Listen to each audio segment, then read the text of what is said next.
This is section 1.6, example 3. So we need to evaluate each of these when x is 2.9. So for part A, say okay, x to the 0th power. So we'll replace x with 2.9. Say okay, 2.9 to the 0th power. And then use this rule, a to the 0th power is 1, so that's just 1. Now, for this next one, this is a little bit more complicated. So we've got negative x to the 0th power, so that equals negative, and then we'll replace x with 2.9, 2.9 to the 0th power. And then we're going to need to use PEMDAS, if you remember it. Parentheses, exponents, multiplication, division, addition, subtraction. So remember, order of operations. So we're going to say, okay, this negative out here, that's like multiplication by -1. So what we need to do first, we need to do the exponent first before we do that multiplication.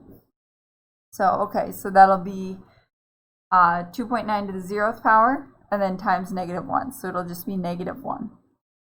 That one's a little trickier to wrap your mind around, but just remember order of operations. And then should be golden. If you have questions about that, just let me know. Okay, and then finally this one, negative x to the 0th power.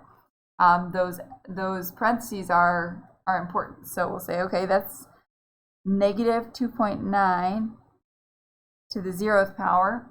Okay, so the parentheses need to be evaluated first. Whatever's in those parentheses needs to be evaluated first. So we do that multiplication inside the parentheses first. So it's -1 times 2.9, or it's -2.9 inside those parentheses, and then we do the exponent. So because it's parentheses, exponents, so on. So this is actually just +1. So those parentheses made the difference between it being -1 or +1. So you can see that they can be pretty important. So when you're doing these problems, just keep that in the back of your mind, the order of operations. And again, if you have any questions on that, just let me know, shoot me an email, ask in class, and I'm happy to do some more examples.